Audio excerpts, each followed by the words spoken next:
The United States makes the UN work when it wants it to work. And that is exactly the way it should be, because the only question for the United States is what's in our national interest. Hey guys, my name is John, and the International Criminal Court is back in session.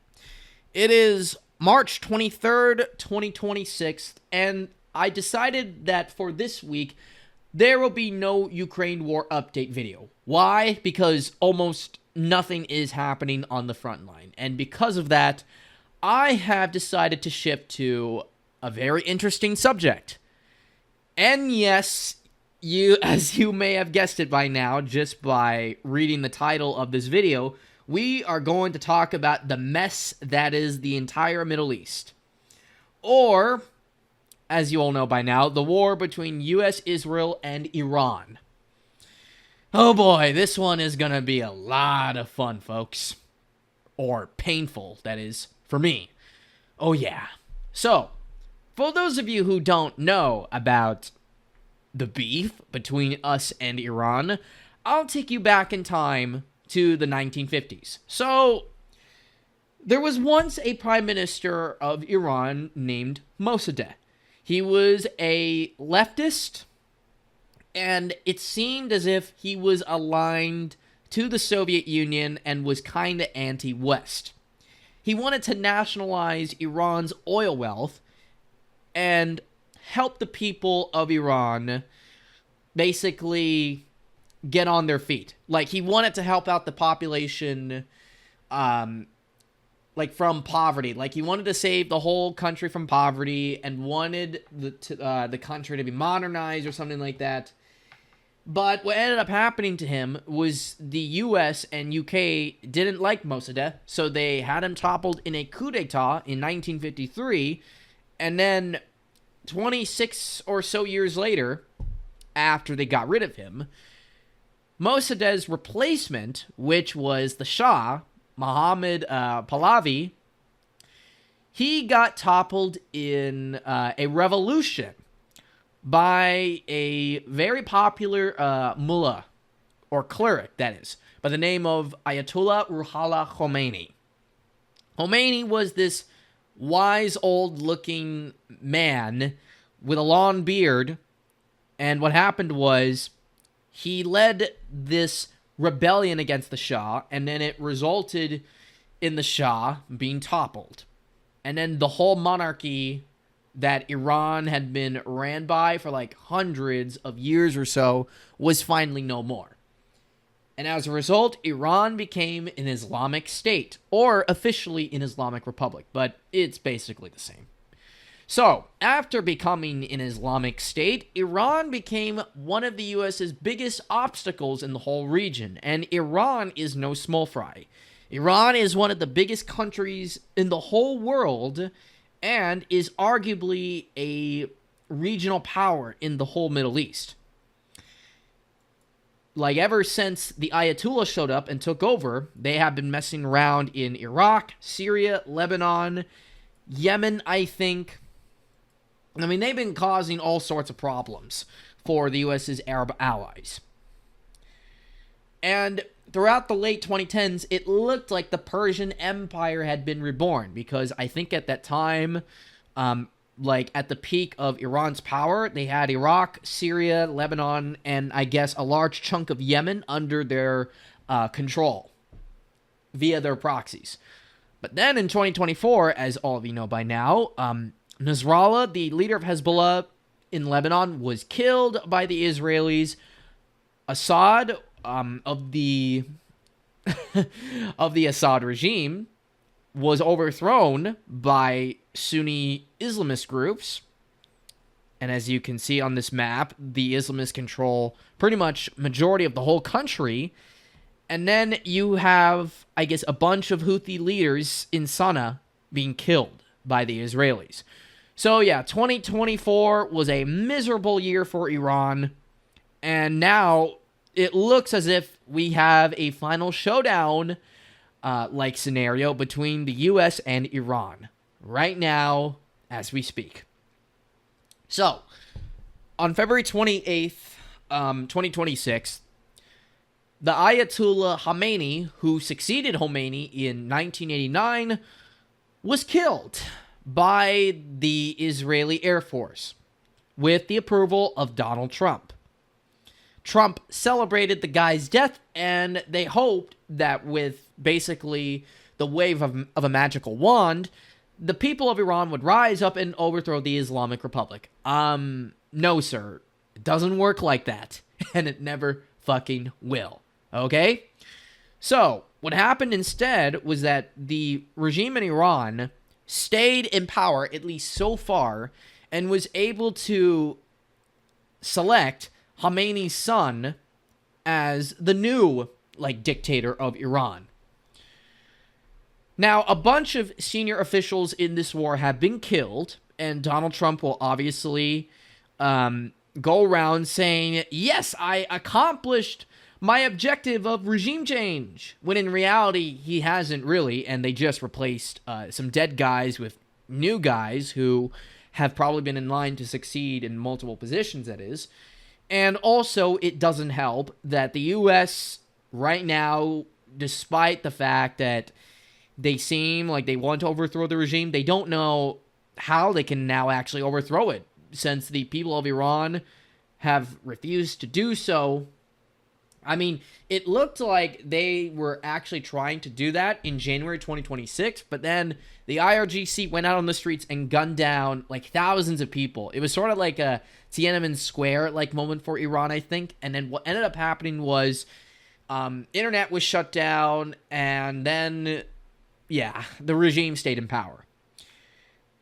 Now, from my personal point of view, I think the U.S.'s war against Iran is absolutely retarded. First of all, this is not how you get people who do not like their government to, actually want to overthrow their government. Instead, it makes them want to stand with them instead. They put aside all of their differences with the Islamic Republic, and for once, they all team up to take on a common enemy, America. And because of that, it seems to me now that the people of Iran are now willing to support and side with their regime in spite of the things that they have done in the past, all for the, again, common cause of fighting back against an aggressor. This has happened before in the 1980s when Iraq invaded Iran. People in Iran were skeptical of the Ayatollah, but when Iraq invaded, they had to put aside all their differences. Even the Shah's son, Reza Pahlavi, who, by the way, as of right now, is obsessed with wanting to get rid of the Mullah regime in Tehran, was even willing to put his own life on the line to actually fight for the Islamic Republic because he hated Saddam more than he hated Khomeini. But, of course, the Islamist regime didn't trust Pahlavi, and they told him to stay home in the U.S. So, right now, the U.S. has struck basically most of the major cities. They struck Shiraz, which is right here. They struck Isfahan. They struck, also from the skies, the city of Qom, which I think is the spiritual capital of Iran. They strike Tabriz, which is essentially the capital for the Azeris in Iran. And also, they have targeted Khomeini's home city of Mashhad. Oh, and we cannot forget, they also decided to bomb Tehran too. So, despite the fact that this is going to lose them a lot of support within Iran, the U.S. and Israel don't give a shit and are willing to burn this country to the ground by all means necessary, even if it means the entire international community condemns this whole operation. Now, I myself, as I said, am very opposed to the war in Iran. Now, I know what you're thinking. Oh, but John, don't you support Russia's invasion of Ukraine? How is this any different? Okay. Let me explain. This is not the same as Russia's invasion of Ukraine, and let me explain why. The U.S. has not claimed any sort of historical entitlement to Iran like Russia has with Ukraine. the U.S. does not share any linguistic or cultural similarities with Iran, nor faith similarities. We don't really have that much in common with them when compared to Russia and Ukraine. Ukraine has historically been a part of Russia for hundreds of years. Iran, under us, never. So this seems very pointless. But also, another problem with Iran is that this is literally in the same region where the U.S. has historically gotten its ass kicked. We lost in Iraq, we lost in Afghanistan, and right now we're especially losing in the Strait of Hormuz, which as of right now has been closed for over a month since the beginning of the war. Like, right now we got a huge energy crisis unfolding, and as you can see here, oil prices are skyrocketing. Okay? WTI crude oil is at 91.57. Brent crude is at $103. Murban crude, which is the main Middle Eastern oil, is at $135 per barrel. And then, going a little bit further down, Urals, which is the Russian energy, I think, is $89 per barrel. That is a huge increase from how things have been for Russia in the last, like 1 or 2 years. It has never been that high. And from what I understand, Russia is making tons of money right now off of this war. It's literally bankrolling the invasion of Ukraine for another few years. So, despite all these oil refinery strikes by the Ukrainians, it doesn't fucking matter when the Russians can easily repair that shit and also keep making money from this war that has all but closed the Strait of Hormuz. And the Strait of Hormuz is the gateway to the Persian Gulf, which is home to some of the largest oil ports, related ports that is, in the whole world. Like Saudi Arabia has to get their oil out through the Strait of Hormuz. Same with Qatar. Same with the UAE. That's how they get their shit out, along with Iran. Everything goes through the Strait of Hormuz. But because of the war, and because of the fact that the Arabs have cucked to the U.S. so much, Iran is punishing them by wrecking not only their infrastructure, but also, as I said on numerous occasions, in this video that is, to close the Strait of Hormuz. And it's probably going to be closed for another 1 to 2 months.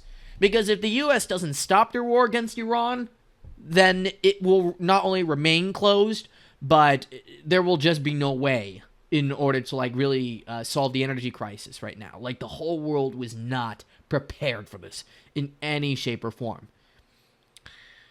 Now, while things are bad now, it can only get worse.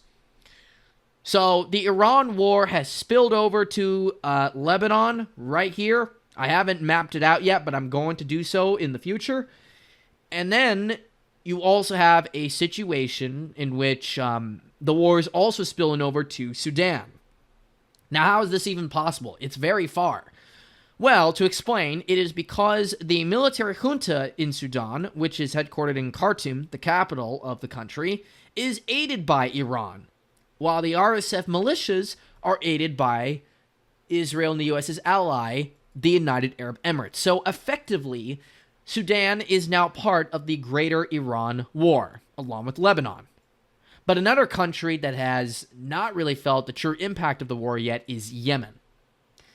There is a report that the Houthis are getting ready to enter the war in support of Iran and Hezbollah, and if this were to be true, well, guess what? The Red Sea will also be cut off via the Bab el-Mandab Strait. So this will be cut off here too, and essentially all hell will break loose on the further on the energy market. It will be bad. Really bad. They won't be able to get their shit through the Red Sea, and as a result, they essentially will have no place where to transport their oil from Saudi Arabia, that is. So, with that all being said, we have to also talk about a hypothetical U.S. invasion of Iran. What can I even say? It's impossible. The fact that they're even talking about invading Iran alone is absolutely retarded. Nothing about it makes any logistical sense, or logical sense, that is. And any pathways we had to invade Iran are now all closed off to us. We cannot invade from the Strait of Hormuz or the Persian Gulf, because then they would see us. And they're talking about taking control over Karg Island, which is home to this big oil refinery or port here. So they're talking about occupying it. Okay. But then there's also reports that they're talking about invading mainland Iran. But how would that even work? Iran is like double, if not triple, the size of Afghanistan. This is like, you can literally see it on the map yourself. It is so rugged, like so mountainous. And it just makes it way too easy for the IRGC to ambush any American or Israeli vehicles. And also, it doesn't help that the pathways to invading Iran are mostly closed off. We can't invade from Iraq anymore because, well, we've been kicked out of there. We definitely cannot invade from Armenia. That's not going to happen. Turkey? Forget about that. They have a good relationship with the mullahs. Azerbaijan? Nope. The Russians won't tolerate that. Armenia? Nope. That's not going to happen either. Pakistan? Nope. Absolutely. Taliban in Afghanistan? Again, hell no. And definitely not Turkmenistan because, well, they're officially neutral on their foreign policy. So there's effectively no way whatsoever to invade Iran.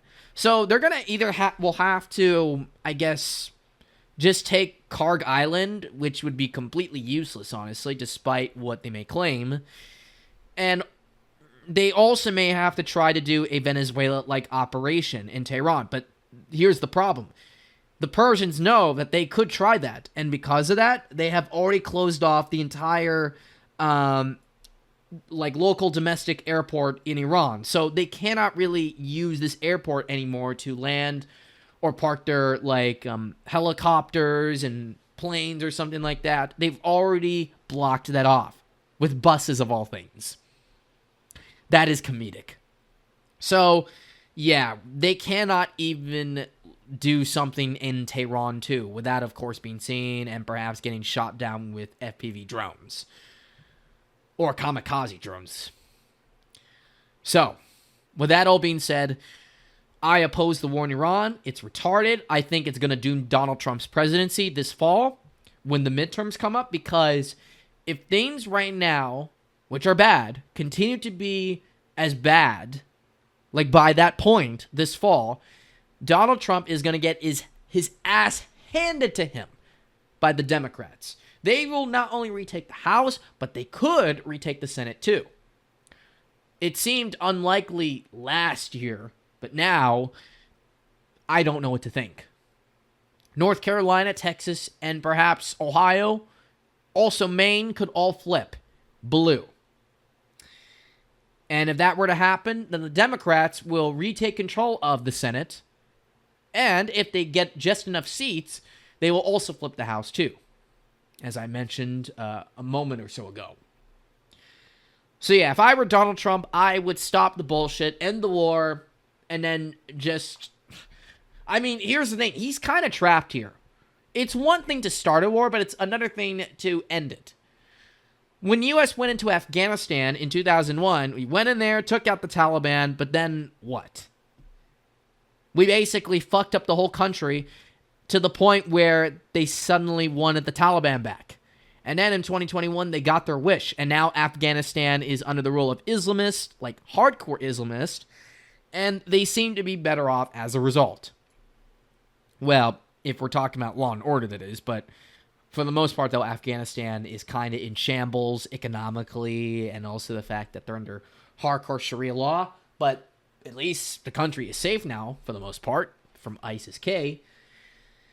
And also, yeah, we weren't really able to do anything in Afghanistan after we took out the Taliban. Yeah, we killed bin Laden, but then what? There was just no way out. And it also didn't help that Afghan government was so corrupt that, we couldn't just simply leave and hope they would get their act together. No, they were constantly fucking up to the point where it just, again, as I said, it made it so easy for the Taliban to come back. And the U.S. knew that Taliban would come back if they were to leave. It was not until 2021 where they realized that it was all hopeless. So they left. And I think the same thing will happen in Iran. If they were to try to overthrow this government, that is. It will fail. The people will forever hate them for it. And our credibility will only tank further. So yeah. Anyway, everybody, that's going to do it for this week's video. So I hope you all found this informative, but also entertaining too, because I enjoyed ranting about the war in Iran and also the greater Middle East. And I'll see you all next time. Oh, and one more thing. If anything further interesting happens, of course, I'm going to make an update to this video, like a follow-up video, that is. So yeah. I hope every single one of you has a great night, and I hope you take good care of yourselves. Stay safe, and let's hope we don't get drafted. Because if that happens, this republic is finished. We will topple it without mercy. Good night.